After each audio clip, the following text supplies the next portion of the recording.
Tehran versus Washington क्या होने वाला है आज?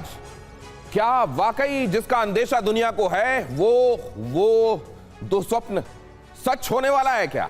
वो जिसके बारे में सोचकर यह कहा जा रहा है कि इसका असर सिर्फ उन कंट्रीज पर नहीं होगा जो सीधे सीधे आमने सामने होंगी, बल्कि पूरी दुनिया पर होगा। क्या वो कंट्रीज आखिरकार आमने सामने होने वाली है या वाकई बातचीत से, जैसा कहा जाता है बातचीत से रास्ते निकलते हैं, इस बार बातचीत से रास्ते निकलेंगे? तेहरान वर्सेस वॉशिंगटन होने वाला है या नहीं? युद्ध पर आज अंतिम मुहर लगने वाली है। क्या क्या होने वाला है हम आपको बताएंगे, इस समय के अहम अपडेट्स आपको बताएंगे और उनका इंटरप्रिटेशन कैसे किया जाना चाहिए, कैसे अनफोल्ड होते हुए दिखाई देंगे वो इवेंट्स जो अभी हो रहे हैं। इसके बारे में अपने एक्सपर्ट्स के साथ होगी चर्चा। पहले ये खबर देखिए जरा, ईरान और अमेरिका में महायुद्ध किसी भी वक्त शुरू हो सकता है। ये अंदेशा लगातार बना हुआ है और वाकई इसी तरीके से बना हुआ है कि किसी भी वक्त शुरू हो सकता है। वॉशिंगटन और तेहरान में जो कुछ हो रहा है, दोनों जिस तरह से बारूदी तैयारी कर चुके हैं, उससे महाविनाश की आशंका बहुत बढ़ गई है। तेहरान में 47वें क्रांति विजय दिवस पर आज खामेनेई और उनकी हुकूमत ने न सिर्फ शक्ति प्रदर्शन किया बल्कि अमेरिका के खिलाफ गर्जना भी की। वहीं वॉशिंगटन में कुछ ही देर में इजराइल के प्रधानमंत्री बेंजामिन नेतन्याहू और अमेरिका के राष्ट्रपति डोनाल्ड ट्रंप की बैठक होने जा रही है। ये बैठक ईरान को लेकर ही है। बंद कमरे में होने जा रही इस बैठक का मुख्य एजेंडा ईरान, उसका परमाणु कार्यक्रम और बैलिस्टिक मिसाइल मिशन है। माना जा रहा है कि इस बैठक में ट्रंप ईरान के भविष्य का फैसला कर सकते हैं। ईरान सरेंडर को तैयार नहीं है और ऐसे में ट्रंप और नेतन्याहू तेहरान पर सबसे बड़ा वज्रपात करने का फैसला भी ले सकते हैं।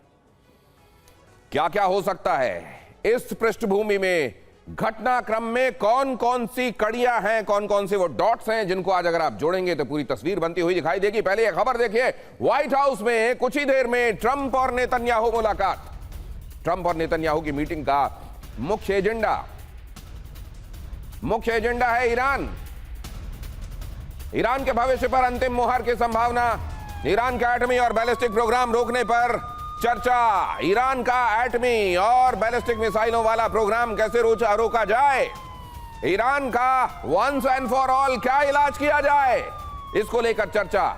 समेकित रूप से सिनर्जी में क्या ईरान को लेकर इजराइल और अमेरिका चीजें करने वाले हैं, या असल में इजराइल की चिंताएं ज्यादा बड़ी हैं क्योंकि जियोग्राफिकली उसकी प्रॉक्सिमिटी ईरान के करीब है। आप जानते हैं दूरी बहुत ज्यादा नहीं है और इस हिसाब से वो दूरी जो सुरक्षित बनाती है अमेरिका को, उसी दूरी की कमी असुरक्षित बनाती है इजराइल को। और इसलिए क्या स्टेक्स अलग अलग हैं या स्टेक्स एक जैसे हैं, यह भी समझने की कोशिश होगी। अगली खबर देखिए, ईरान को लेकर अमेरिका से अरब तक एक बड़ी हलचल देखने को मिल रही है। वॉशिंगटन में ट्रंप और नेतन्याहू की बैठक, दोहा में कतर के पीएम और ईरानी सिक्योरिटी काउंसिल के सेक्रेटरी, दोहा के पीएम और ईरान के अली लारिजानी की बैठक हो रही है।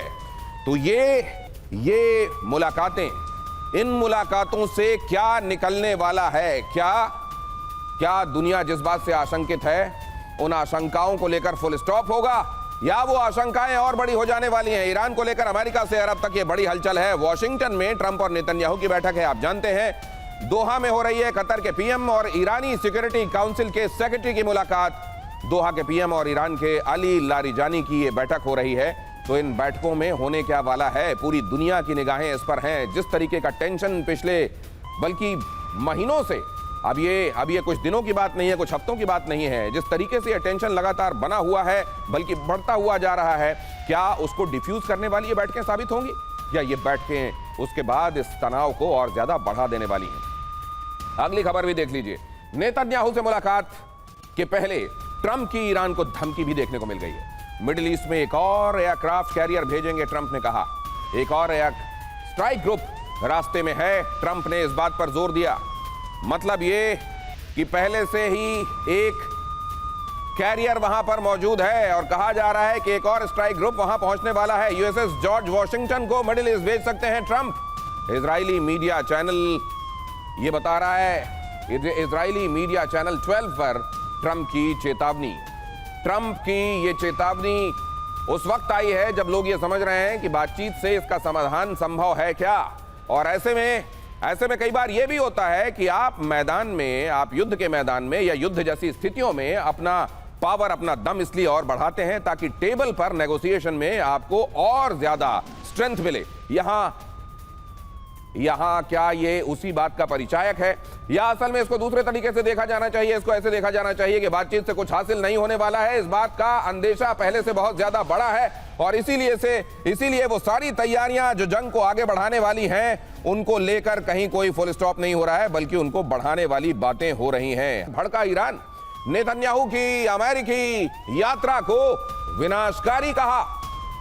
ईरान भड़क उठा है नेतन्याहू की यात्रा पर और कहा है कि यह यात्रा विनाशकारी है, यात्रा का कूटनीति पर विनाशकारी असर पड़ेगा। कहा है ईरान ने इस यात्रा का डिप्लोमेसी पर कोई पॉजिटिव इंपैक्ट नहीं होने वाला, बल्कि यह काउंटर प्रोडक्टिव होगा। ईरान इसको इस तरीके से देख रहा है। नेतन्याहू की यूनाइटेड स्टेट्स यात्रा इस पूरे के पूरे इलाके के लिए हानिकारक होने वाली है।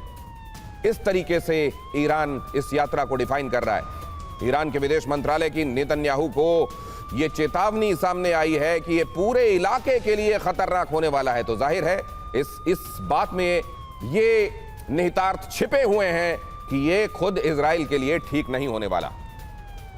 अब जरा अगली खबर भी देखिए। परमाणु के बाद ईरानी मिसाइल मिशन नया मुद्दा।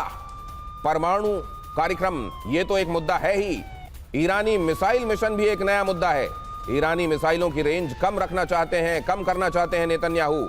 अमेरिकी विदेश मंत्री मार्को रूबियो से मिले पीएम नेतन्याहू। ट्रंप से मुलाकात के ठीक पहले रूबियो के साथ भी मीटिंग हुई।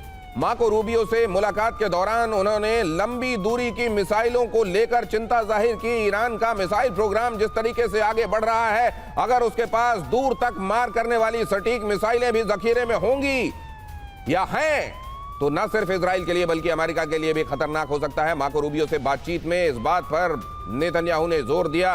हमारे साथ पूर्णिमा नाथ जी भी अब जुड़ चुकी हैं। सबसे पहले तो आइए अमेरिका में चलने वाली इन हलचलों के बारे में उनसे जानकारी लेने। पूर्णिमा नाथ जी, क्या क्या आपको पता चल रहा है मुलाकातों के संदर्भ में?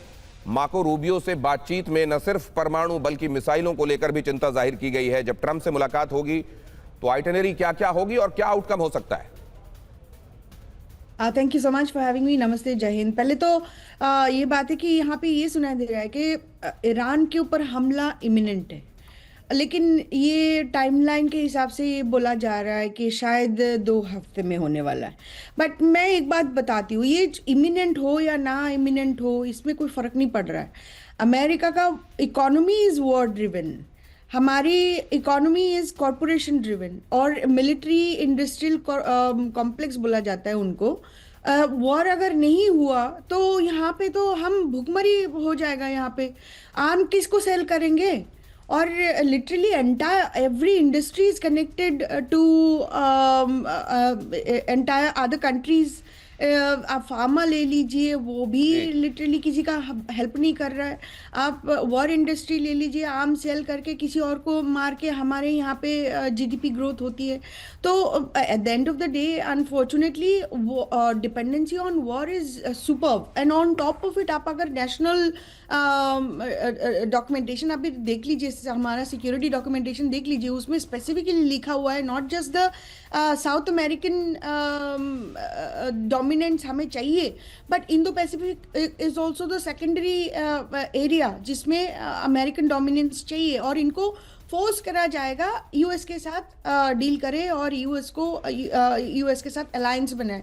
ये स्पेसिफिकली लिखा हुआ है इनके डॉक्यूमेंट में। ये मुझे समझ नहीं आ रहा है कि वर्ल्ड कैसे चुप है। आज ईरान, ये आप बहुत बड़ी बात कर रही हैं।